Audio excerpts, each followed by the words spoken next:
everybody. Welcome to the Hallmarkies podcast. We are so excited today to be talking about When Calls the Heart. We, of course, had this separation, this time, this break that we had, but we never got to review episode 3 of this season, of season 6, because we were doing them in groups of 2, and we never got our episode 4 yet. So we thought it would be fun to get together and talk about episode 3 as kind of a primer to get everybody excited for the 2-night premiere back and coming up, and we'll talk about the episode and just some questions we have about what might be going forward and what they might do. So it's gonna be really fun.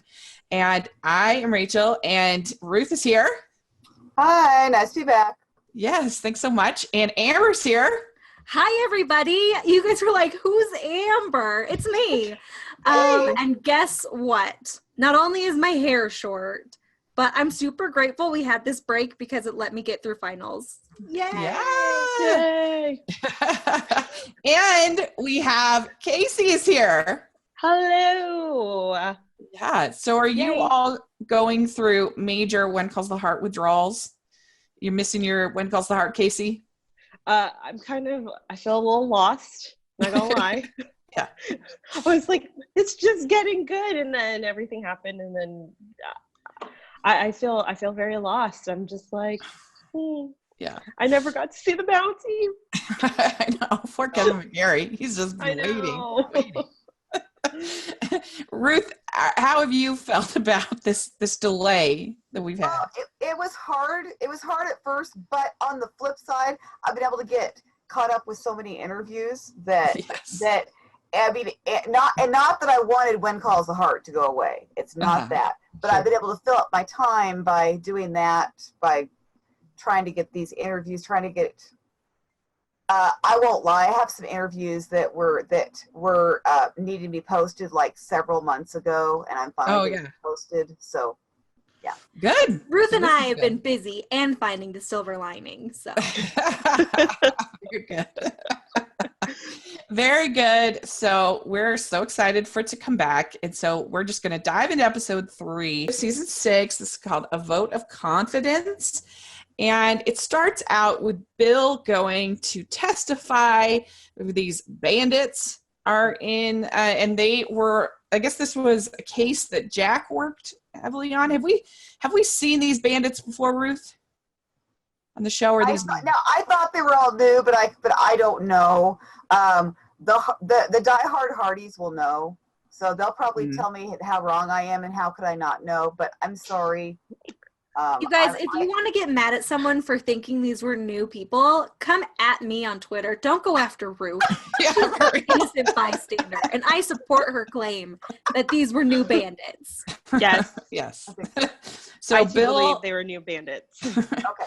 Because the only reason I wondered was just because they were like, Jack had worked so hard on this. So me think, did we see these people before? I'm not sure, because there were a lot of bandits in various episodes. So.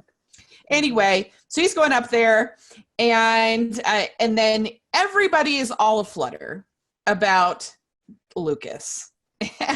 Very upset. I mean, oh, come on. Why would you not be? I mean, okay. Yes. I know that Rachel is all aflutter about Lucas. I certainly am. He could play his music all night long, and I would be there. Yeah. I wouldn't be telling him to shut the saloon early. No.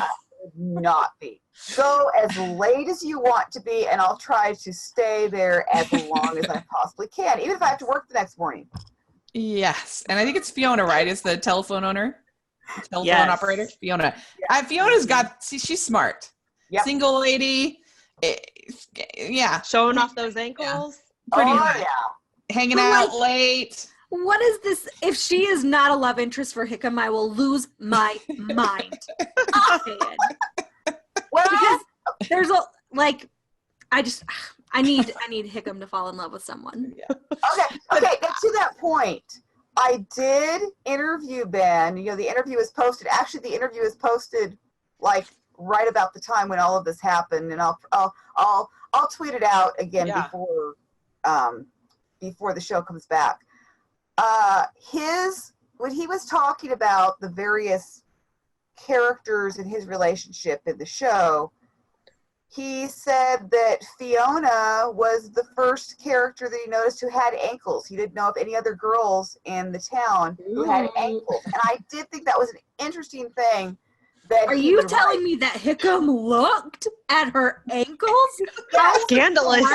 Looked at Fiona's ankles. Yes. I did not know Hickam would be so fresh.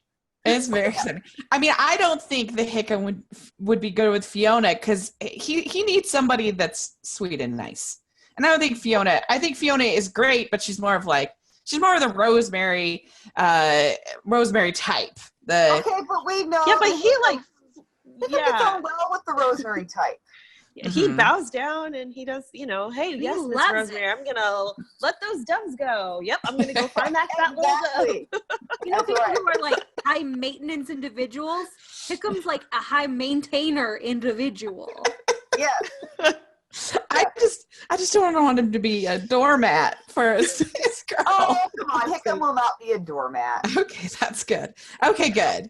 Well, Flomo are very upset. Very upset about the music. Very upset. And they talk to Abigail, and everybody's very upset. And so, but then we also get Faith and Rosemary talking, and they're talking about that special line that Carson had said that, oh, you're special. Yeah. And so they're talking about that. And Faith says, talking's not my strong suit. And Rosemary says, but fortunately, it's mine. Yeah. So, yes. That scene made me laugh because it reminded me of just so I'm the married one and my friends, a lot of them are single and they're starting to date. And I'm like, okay, so tell me all the details. And then it's like diagnosing every single little word. So I'm like, yes, I am the Rosemary in this situation. Yeah, I know. That's funny. Yeah, and she's just this is like a dream come true for Rosemary to be little matchmaker. It's the cutest thing. I love it. Yeah. And like, it's just such a truism that you're like, well, what exactly did he say? Like, what words did he use? What was his tone? Yeah. Like, did he make eye contact with you? You got to read into everything. Otherwise, how are you supposed to suss out what the guy says? What do you mean? Yeah, and he's sitting there being like, I said the perfect thing or something like that. And no, not so much. Yeah. But yeah, we do get that later when Carson is talking to Leland, but but I love that. Yeah. Talking's not my strong suit. Fortunately, it's mine. And then we get Elizabeth teaching her students about the privateers, the commissioned pirates.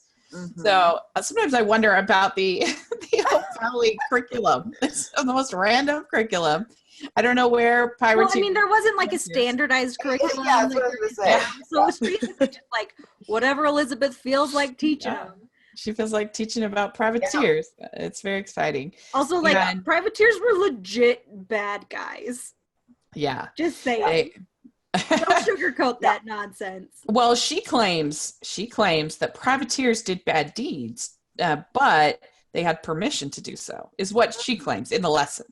Well, I mean, they were, conscripted by the royalty or whatever government they were serving. But like, you're a pirate. You're still a pirate. Yeah. So basically, Cody and Robert love this idea. They are so excited about being a pirate. Very fun. So,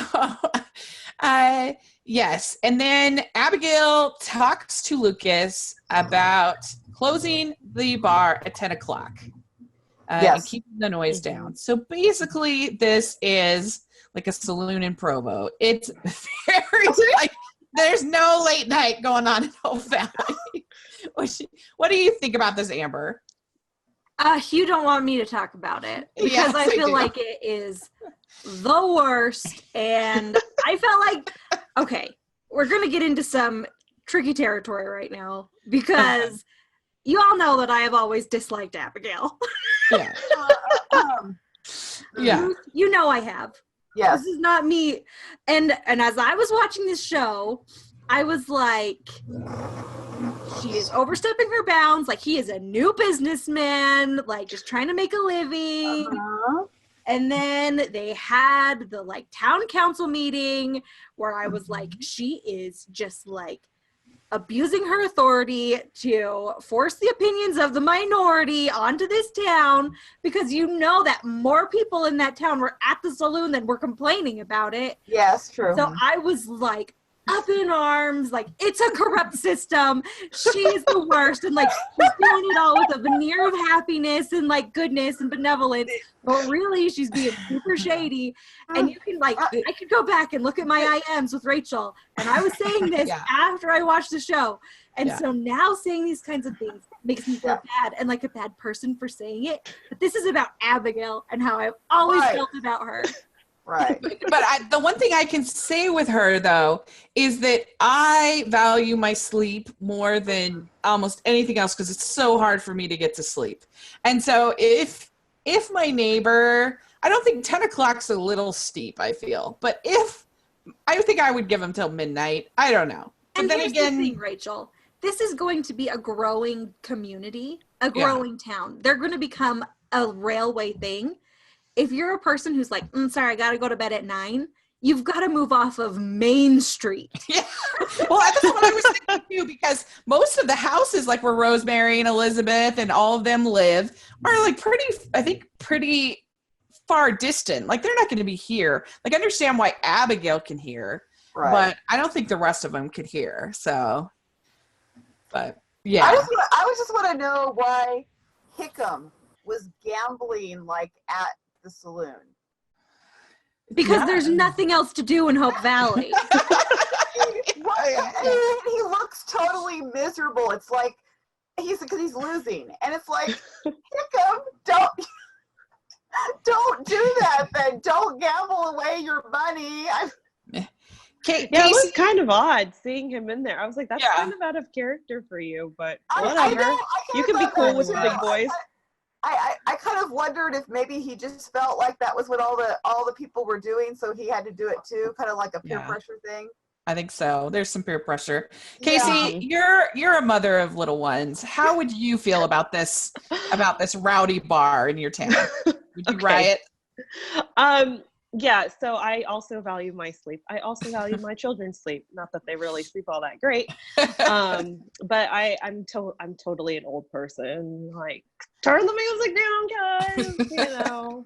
But at the same time, I would not be living on Main Street. And Abigail has money now because she has her very popular and very successful cafe. So she can move away.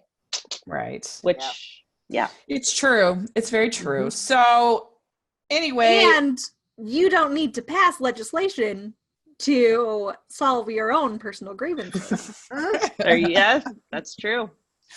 I will say 10 o'clock is really early. That is one thing. I thought it was like they were going on till like 3 a.m. But when they said 10, I was like, 10? Okay. Yeah, I mean, I'd understand if they were like over serving people or whatever, and everybody was all drunk or whatever, like intoxicating folly all over the street, stealing horses. We're not going to be going around. Getting drunk. You're not going to have drunken brawls. Really, that's not going to happen that much. Although it could happen in the future. Yeah. I mean, as a town grows, also does its crime. That's just a statistic. That's true. Very good. Okay. All right. Good. Which means we need to get this Mountie in here. That's right. I know. Bill's not going to do anything. It's a lawless jungle, Hope Valley. It's really. So then we also find out, even worse, that the bandits have been released, and Bill is very upset. Yes. He was. I remember that. He was. Yes, he was. This is another thing also. Both of the people who won this episode, I was like, # you are shadier than the criminals. So, just because Bill is the good guy, he's allowed to beat up a judge? No. Yeah, he holds the judge up against the wall. It says, "Good Mounties died to get these guys to justice." Was that Kaycee? Was that a triumphant moment for you? His character since season 1 has very much changed from like I liked Bill in the beginning. Like I thought he was okay. And then he got like kind of shady, and then he got rude, and then he's like really tough now in a really odd kind of way. And I don't know, like I don't know. He's very grumpy. Yeah. And throwing like Judge against the wall, I was kind of like, whoa, where are we going with this? Are you gonna like tie him up and then like make him come with you, or like I don't know.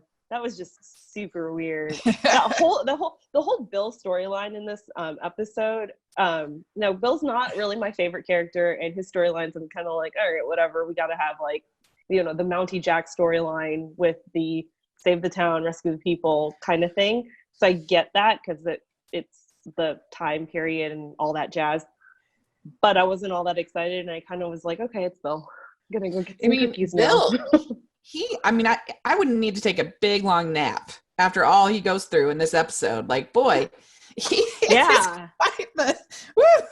So anyway, next we get. Wait, I just have to complain about Bill a little bit. Okay. This is the main thing that I have about the Bill storyline in this episode. It impacts the future of the series and any other characters literally 0%. Yeah. It doesn't. It just takes away time that we could have been spending on, you know, getting to build a relationship between Bill and Gowan, or finding like Bill building a relationship with other people in the town. Mm-hmm. Whereas this, it's just taking Bill out of the town for, you know, the whole episode and introducing him to a character who we'll probably never see again, doing something that nobody else in the town cares about. Mm-hmm. So it just seems like why the stories are like one-offs. This storyline. When what did you think, Ruth, about? Did you like it? Did you feel like you grew as a character? Well, Bill? I think I liked the fact that he got to have some action, because it seems like he hasn't had any action. Yeah. I mean, I wasn't really overly critical of. That's because you're a nicer person than we are, Ruth. I know. But I would like to see Josie Bissett come back, because I really like him. I was just going to say that. That I missed that. I wish that they could. I mean, and I don't know how future seasons that would affect, but it would sure be great to see her come back, because I really liked the dynamic. I thought that she was the best. That character was the best fit for him. I completely agree. They were with you. a lot of fun. Yeah. I think that is by far the best of plot lines with Bill, for sure. I completely agree. Yeah. Okay. And the reason why that plot line is fun is because she actually comes back multiple times. Yeah. And does interesting things.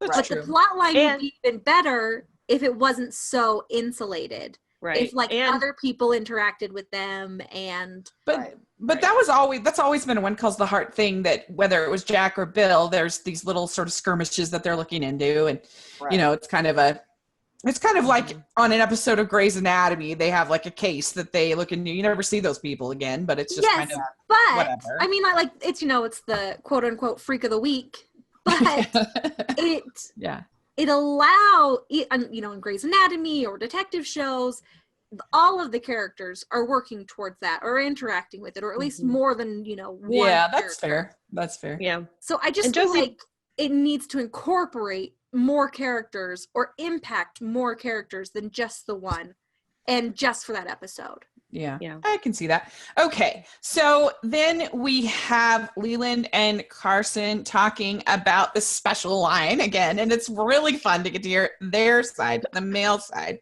of the story. And Leland says, "There's no such thing as too much conversation when it comes to."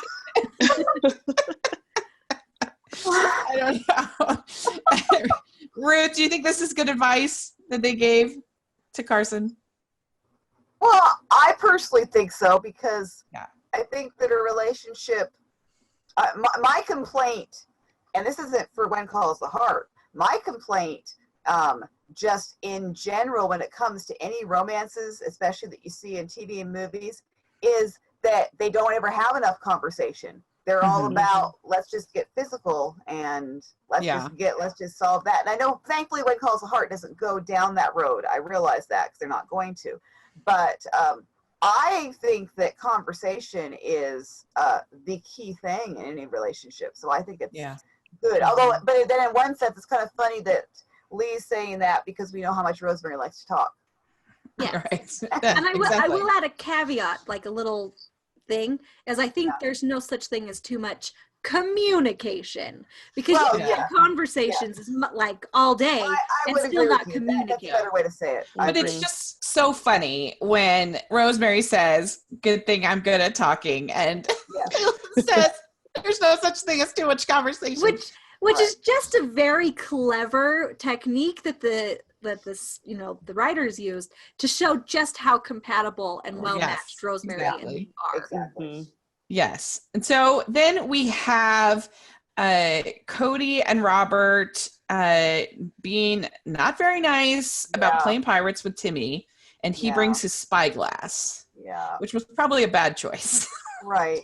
The spyglass. Oh, but poor Timmy's just trying to fit in and be accepted, and he's like, he feels, I think, left out. So he thinks, so that's always the thing, isn't it? The kids bring the cool thing to school and, well, look what I have. And then that's supposed to make them cool. And then, of course, it gets lost. Yep. Yeah. Gone or broken. Yep. 5, 4, 3, 2, 1. Oh, it's gone. Yes. Do your kids ever, Kaycee, ever have to bring stuff for like show and tell? Oh, do they no. still do that? Oh, they don't ever. I mean, your kids are still too little. They're still little. The one who's 3, no. I mean, she tries, and we're like, no, you're leaving that in the car because you're gonna cry if this breaks. You get lost, dirty, whatever. Yeah. But yeah, I felt bad for Timmy in this episode because he's so cute, and I think it just also shows how the Hope Valley kids are also growing up, because you had Robert, Cody, and Timmy, and they were all kind of like that bunch, and they were in that same age group. But now Cody and Robert are becoming, teenagers, and Timmy's still a little younger, and there's that weird gap where the interests are different. So I was like, oh, Timmy. Yeah, I did. I felt for him too. And so then Bill, hold on real quick. Everyone knows that I was a hashtag bully as a child. Not like a real one, but like a little bit of one. And one time in elementary school, we were playing like tree fairies. I don't know, something. I was the queen. Of course. And one of the other girls brought a hair clip that was just like one of those basic like hair clips that we could use to put like a wreath in my hair to make me a queen. The bell rang and we ran to class, and it fell out of my hair, and we looked all over for it. But that's easier to lose than a giant spyglass. Yeah, but listen. But we couldn't find it. And my teacher said I had to buy her a new one. And I still don't feel like that's the right answer, because we were all playing with it as a team. Yeah. I think the difference in this one, too, is that Cody and Robert took it from Timmy. Yeah. Too. Whereas she placed it on my head as my lady in waiting. Right. Also, they wouldn't help him look for it, too. Yeah, and like I had to like leave class, and I looked for that thing for like a half an hour, and it's not like we had the biggest playground. Yeah, she didn't even help me look. So how invested was she in her hair clip? Yeah. So they were taking. Apparently, I'm still upset about it. Yeah, I think so. We need to have an intervention. They were taking this privateers lesson very to heart, Cody and Robert, unfortunately, I think. But then we get the great scene between Carson, Faith, and Hickam, where Hickam is getting treated for something I can't remember what. Yes, that was so great. Talking to each other, and they're very upset. And I forget who says it, but one of them says sometimes words can be confusing. I think Faith said that. Yeah, that was great. That scene was really. Poor Hickham's like left, right, left. Dad was so right. great in that scene. I mean, just watching him. That was a great scene. That was. Well, I'm just saying, is every scene the Hickham's in the best scene of the episode? Yeah. I kind of think so. It was pretty good. Don't make that face at me. I He's would the say best. you are. I mean, I'll say you're 95% of the time right. I won't say 100%. How about this? Really. Corrected statement. Either Hickam or Opal. Best scenes of Yeah, them. we've hardly seen Opal this season. I know. I'm very excited Do you about guys that. remember the time that both Hickam and Opal got poisoned by that peddler guy? And I have never been more mad at someone in my whole life. Yes. Yeah, that was infuriating. Okay, so then you also have Gowan talking to Lucas and saying, underestimate our mayor at your own peril. So And I'm like, right? Because she's shifty. Like she may think that she's the nicest, and you may think that she's the nicest. She may have everyone fooled, but she doesn't have Amber fooled. No, she does not. Okay, so what did you think, though? How about that adorable scene when Elizabeth introduces Jack Jr. to the Sergeant Jackson? Oh, yes. That was so sweet. That was very sweet. We've said it once, and I'll say it again. Elizabeth with children, including tiny babies, is the best. Yes. I mean Aaron, but also Elizabeth. Yeah. I agree with you 100%. I am not that I did not think that Erin was a great actress, but this season, seeing her with the baby, with the kids, just everything, I have gotten a really different vibe from her character that I really like. I mean, I don't know, it's just something different. And my mom feels the same way. We both are like, she is just amazing. She is just, it's like she's, I don't know. There's something different. And There's a little more independence, a little bit more. It's nice. I agree. Yeah. So she goes on the horse for a ride, and then she finds Timmy there looking for this spyglass, and she says to him, I think if you stand up to these boys, they will respect you for it. So that's not really my experience with bullying, but hey. I mean, if you stand up to those boys and they're your friends. No, it wasn't. This is what I'm saying. I don't feel like it's really bullying. People call it bullying, but I don't really think it is, which is why I feel like I'm a bully, but not really a bully. Maybe just being neglectful more than bullying. I would say more just being like super bossy and like alpha. Yeah. Like he just needs to stand up for himself. I think that was the whole thing. Right. Like if he would have just said, no, you're not going to take this. Right. They would have been like, all right, whatever. Like, because Cody and Robert aren't bullies necessarily. I mean, they've had their moments, but they're not downright mean. They're just like boys. They just don't think. They're like, oh, dude, that's so cool. We take that. And then they're not just boys, they're just kids. Children. Yeah, kids in general.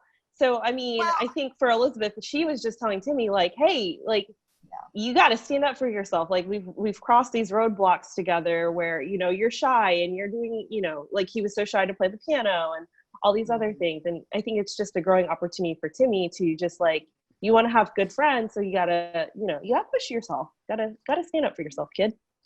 Yeah.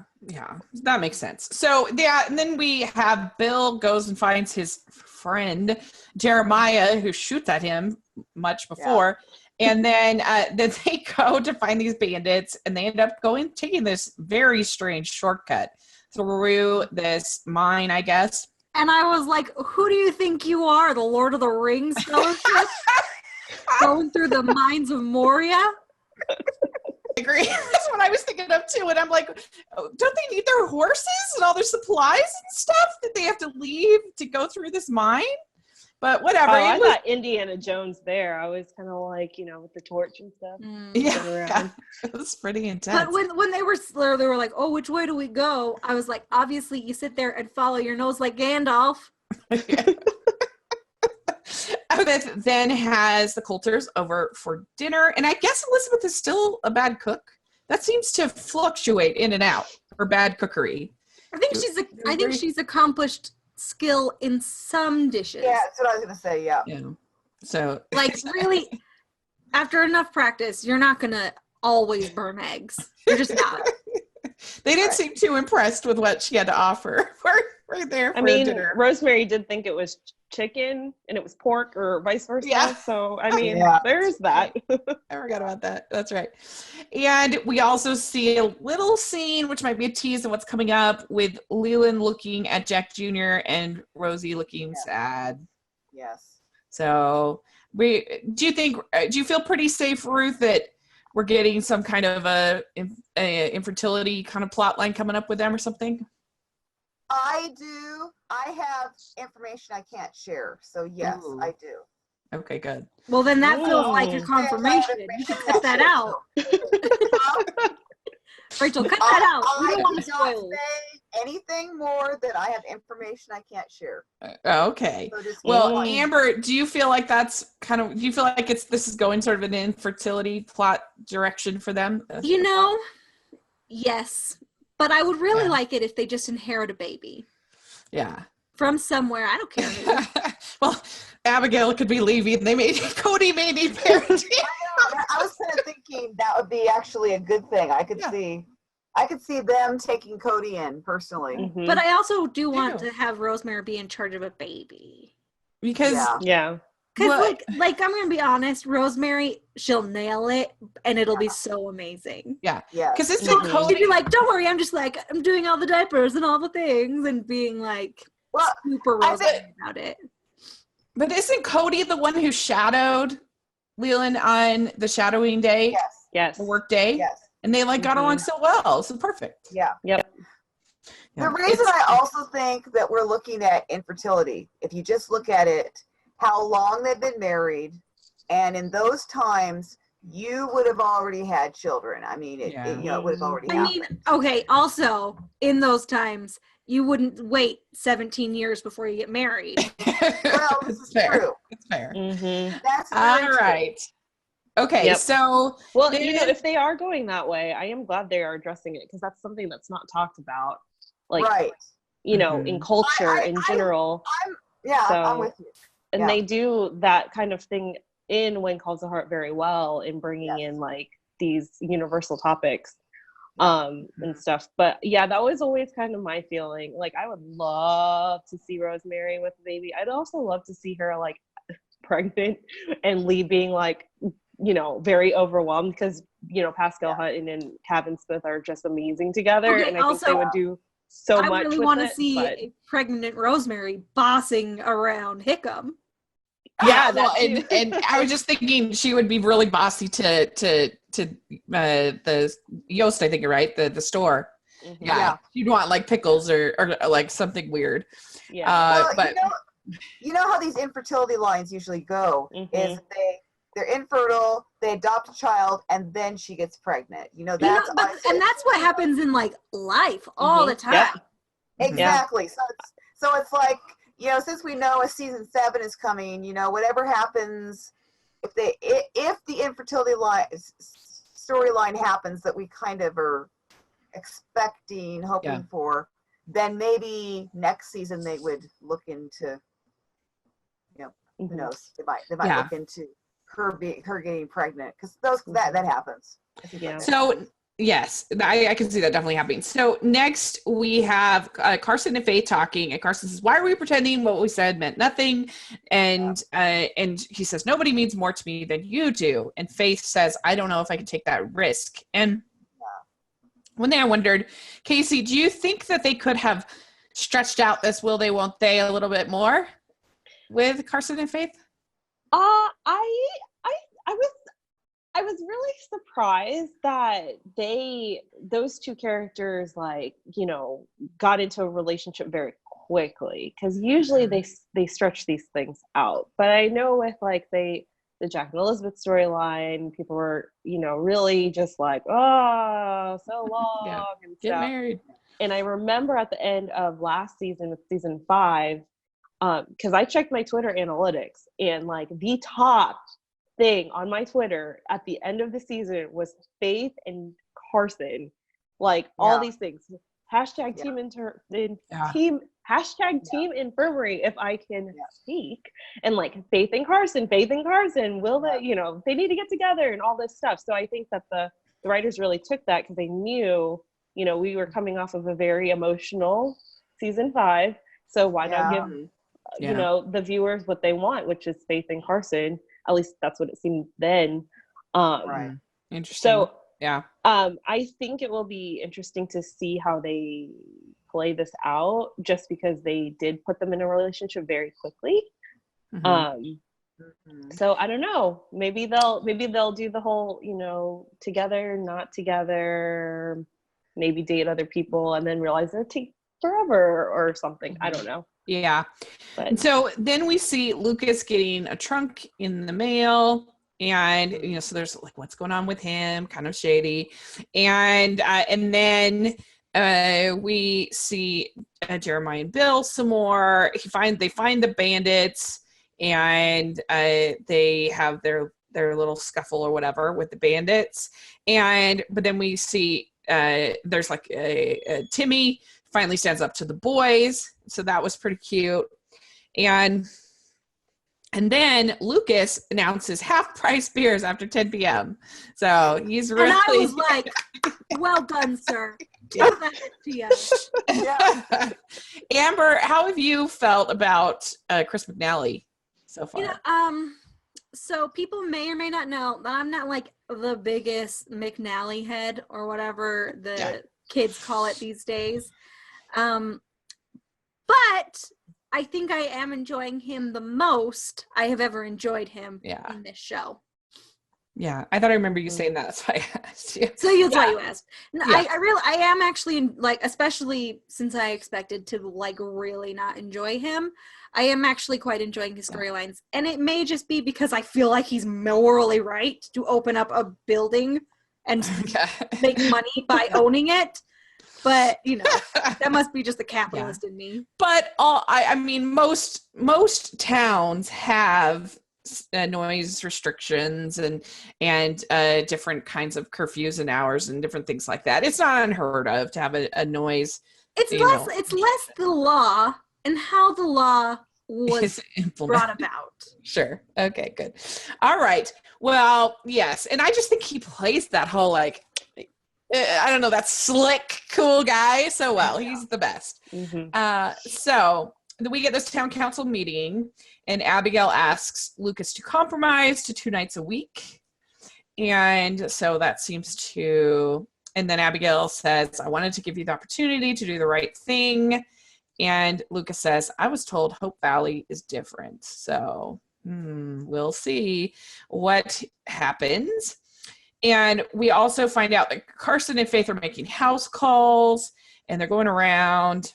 And we also get, I think, Abigail says to Gowan, she says, do I detect a smile? I thought you would be on Lucas's side. And Gowan says, he says, I don't go looking for friends. I look for opportunities. You did real good today, Abigail. So there you go. Gowan is on board. Then we end out the episode with Faith telling Carson to stop they're going on these house calls. She stops the carriage, whatever, and she says yes to taking a risk. It's very exciting. And Carson has a secret picnic all planned because he knows he's on Hallmark Channel. You got to always have a secret picnic ready to go. And I was like, excuse me, Carson, I know it's daytime, but where are all of your candles? That's true. It's true. That's very good. And they have their kiss, and they had quite a kiss. I mean, man, I was like, already? Okay. Yeah. I mean, really, I was not quite expecting that. Yeah, I was not either. I was like, oh my goodness. I wasn't expecting it and was grateful for it. It was wonderful. Yeah. And I think they have, yes, no near kiss. That was very good.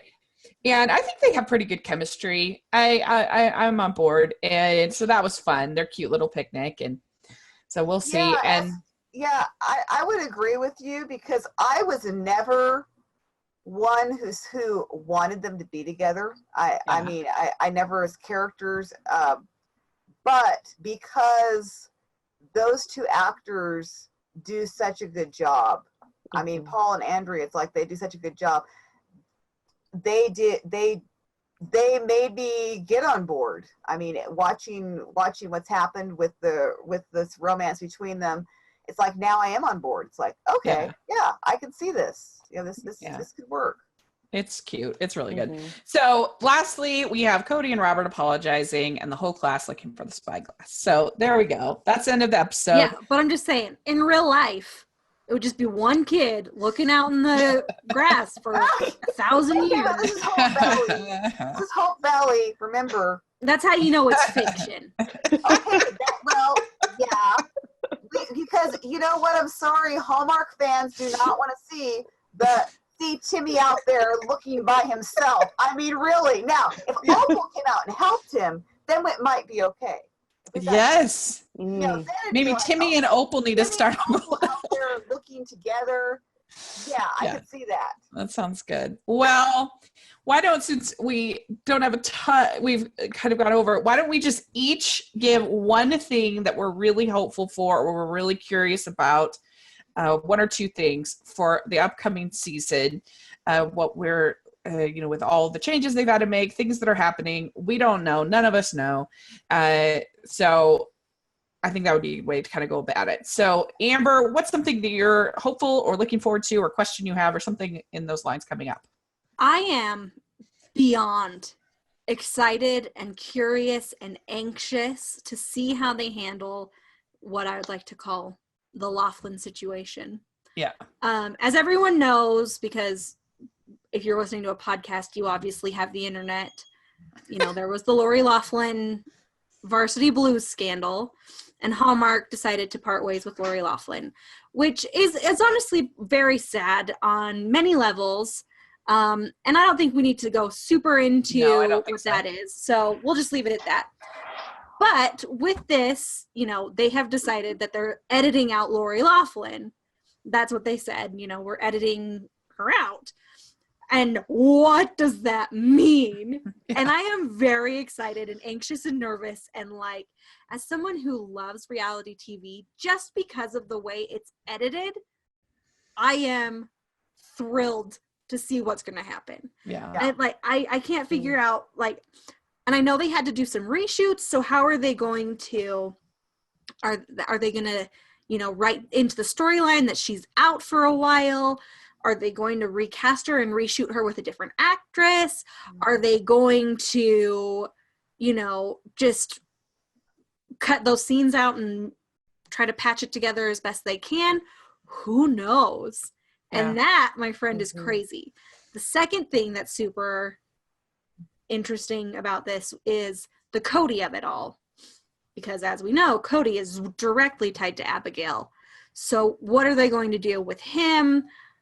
I don't know. Those are the two things that I'm really excited about. And I am super excited to watch every episode with a fine-tooth comb and being like, there's Lori Laughlin's elbow. They didn't catch it in that one. I'm very excited to do that kind of watching as well as to see what happens with the narrative.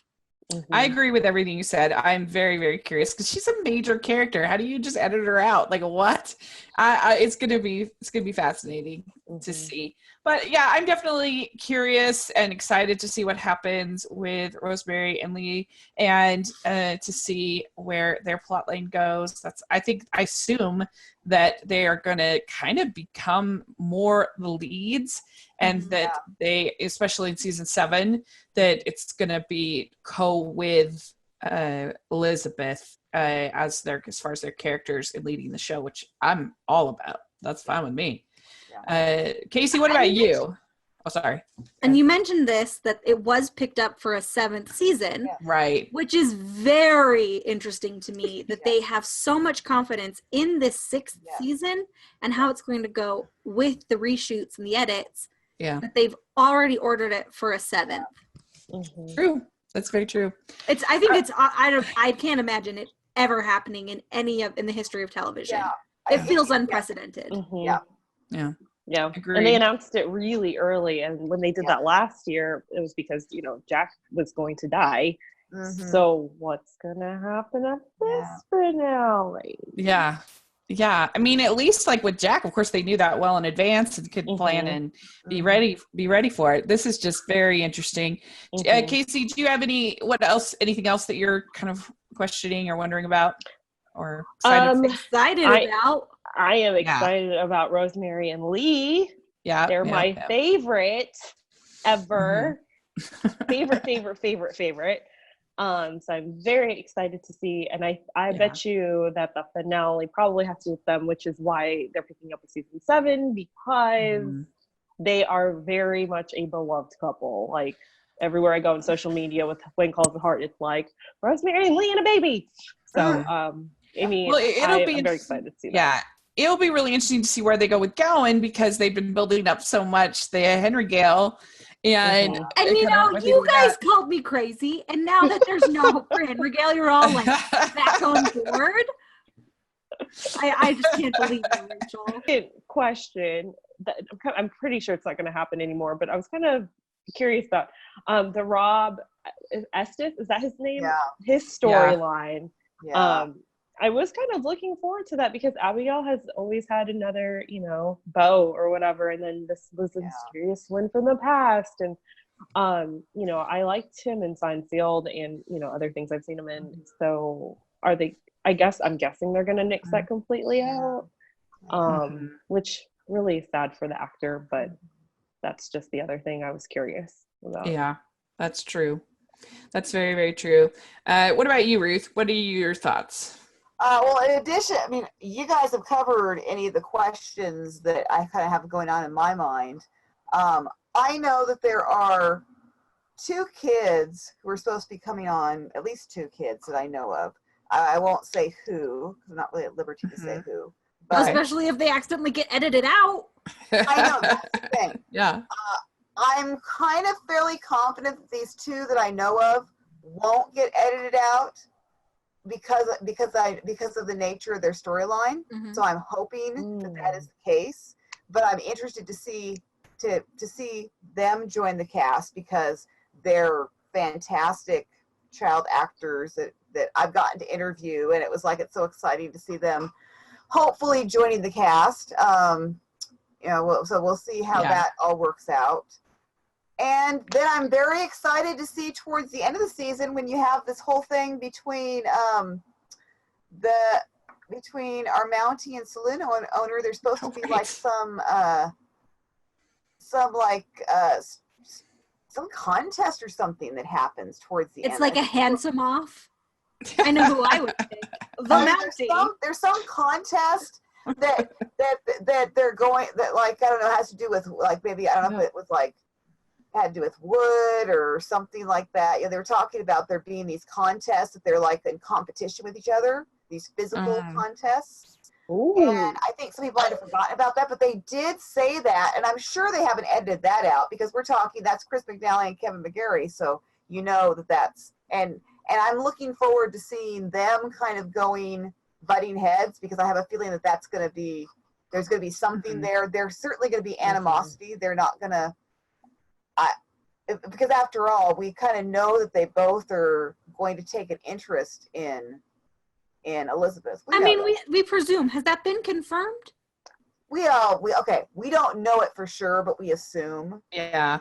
Okay. And judging from what was released at HFR, that is the understanding. What I was told and when I put in interviews, and it's not been a problem, is it's left open-ended. You aren't going to know anything this season because we don't want to see her in a romance, but there's the possibilities, shall we say. Yeah. Not that we're going to see an all-out romance because we're not ready for that, but I tend to think, and of course now this has not been confirmed, but this tends to be what a lot of us think, is that they're going to be really watching what the viewers have to think. Who do the Hardys really like? And who are they siding with? And I find it so interesting that so many of them, suddenly Chris McNally is the best thing that ever happened to Hallmark. It's and nothing against him. He's great, but I was not expecting that. I was not expecting that major response. But it's going to be interesting as we see Kevin McGarry now enter. We have our Mountie enter. It's going to be interesting to Yeah. see how that changes.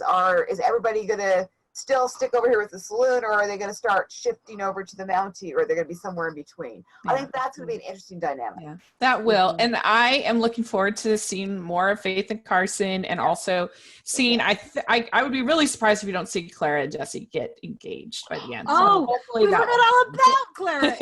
they weren't really in this episode. Yeah. Clara gets a package. That's all that she happened to her. Yeah. So there we go. You That's guys, I think I just solved my gowan problem. Mhm. Picture this. Flowen. Florence and Gowan. Oh, Hey, sounds good to me. Flowing. Right? Good It would be name. amazing. Hashtag Flowen. Tell me if you're with me. Okay. Very good. Well, this has been so much fun. So fun to get back into the world of Hope Valley. And so thanks so much, you guys, for coming on and talking about this with us. And so, Ruth, how can people find you? My website is mydevotionalthoughts.net, and then Twitter and Instagram, Ruth Hill 74, and Facebook, My Devotional Thoughts. Great. And Kaycee, what about you? you can find me on Twitter at Hallmark My Words and on Great. Instagram too. Great. Amber, what about you? Where can people find you? As always, I'm at Amber Brainwaves on Twitter, and that's it.